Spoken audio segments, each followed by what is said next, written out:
Thank you.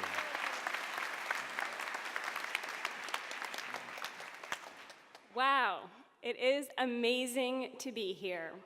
Thank you so much for that wonderful introduction. And thank you so much to John Mogilescu, the Dean of the CUNY School of Professional Studies, and to Vida Rabinowitz, the Executive Vice Chancellor and University Provost for CUNY, and to all of the faculty and honored guests who are here today.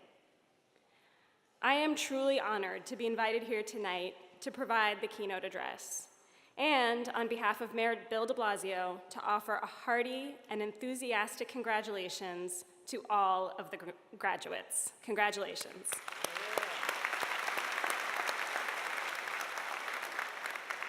Congratulations also to your families and loved ones for supporting and standing with you every step of the way towards this tremendous accomplishment.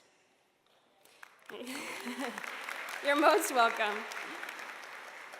In preparing these remarks, I started to think about the common link between the immigrant families and communities in whose name I work every day and the graduates of CUNY School of Professional Studies. Now, of course, many of you are, like me, from immigrant families yourselves. Yeah. CUNY as a whole, and this room in particular, is a cross-section of the world.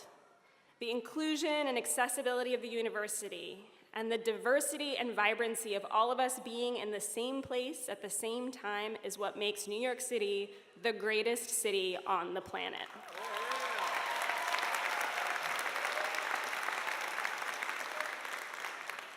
But the connection, our bond to one another, is deeper than that.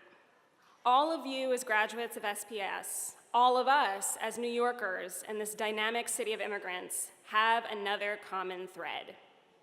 We are fearless. You are the fearless. Across the country, we are seeing and hearing a lot of fear-mongering these days. We are told to be afraid of people who look different from us, who pray differently from us, who were born outside of our borders. Indeed, we see this kind of fear-mongering manifest itself in an uptick in hate crimes and discrimination, as well as in immigrant families I work with who worry about their future in this country. But this context of fear is not what our country is fundamentally about. It is certainly not what our New York values are about. Instead, beneath the headlines, I see every day deep and inspiring fearlessness. What does this mean? Let's look at the example of someone who, like our graduates here today, has maintained a fierce commitment to education despite serious odds. Malala Yousafzai, someone I admire greatly. Malala is a young Pakistani woman, an education advocate, who at the age of 15 was shot in the head for going to school and for advocating for girls' rights to an education. Malala survived the attack and went right back to her activism for girls and for education. For Malala Yousafzai, we know that fearlessness does not mean the absence of fear. When she was 11, Malala started an anonymous blog on her experience of violence in the Swat province of Pakistan and on the Taliban's ban on schooling for girls. Her first entry was entitled, "I Am Afraid." 8 years later, when she was being honored with a Canadian citizenship, she spoke again of fear. She said, "Like the refugees in Canada and all around the world, I have seen fear and experienced times when I didn't know if I was safe or not. I remember how my mom used to put a ladder at the back of our house so that if anything happened, we could escape." Fear is real and tangible. It's the barrel of a gun, the need to escape danger. Fear is created by some to have power over others. Meanwhile, fearlessness metabolizes that emotion and turns it into power for oneself and for your community. We see this constantly in New York City.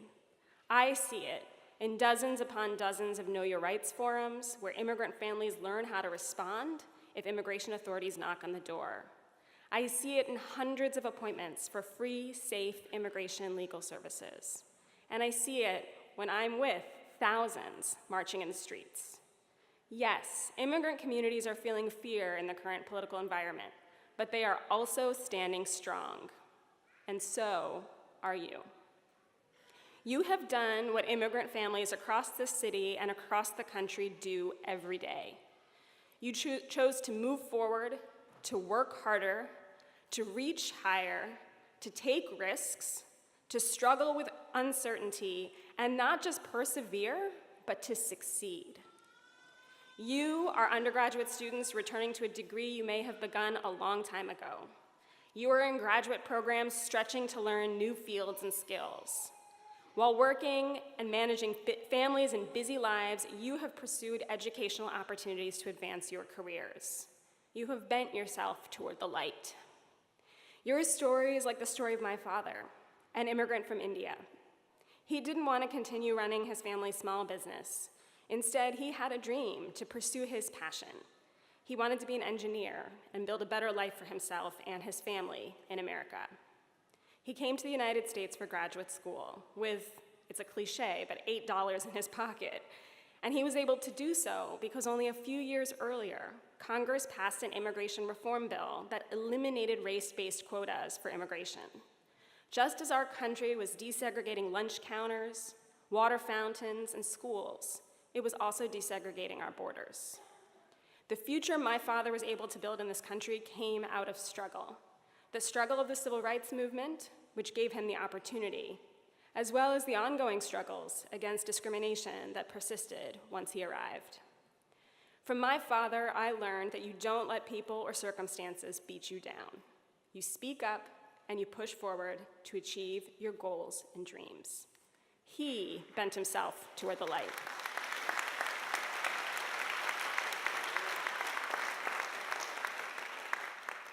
Your story is like my mother's, who had an arranged marriage and moved to a country where she knew hardly anyone, not even her new husband, particularly well. She had a graduate degree from India, but wasn't able to transfer her credentials as a psychologist in the United States. Faced with the choice between going to graduate school again in the United States or raising her kids, me and my brother, she chose the latter.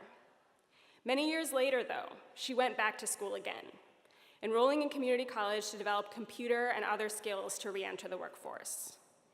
I saw her juggle her family, her classes, her part-time jobs, and slowly move up in her career to eventually lead and coach teams of new employees where she worked, finally using the psychology training that she had obtained decades before. When people tell me I am a hard worker, they have absolutely no idea what kind of a role model and inspiration I had growing up. My mother always said to set expectations for yourself, don't let others set them for you, and you can do whatever you want to do.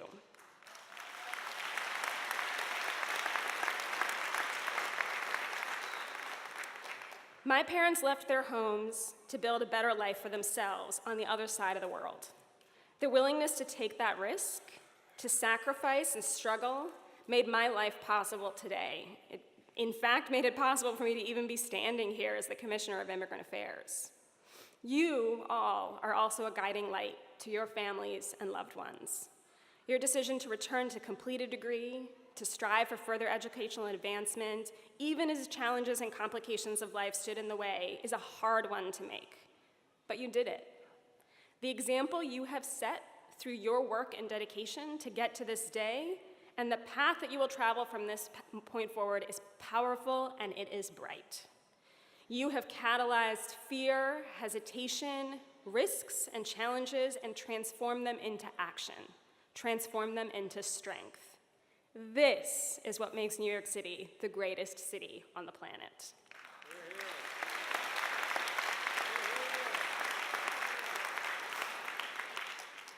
Thank you for your fearlessness, for your commitment, for your leadership, and for your many, many contributions now and to come. On a personal level, and on behalf of the city, I am so deeply inspired and grateful to have you all as role models to look at in sometimes dark times. Once again, congratulations to the class of 2017. Thank you.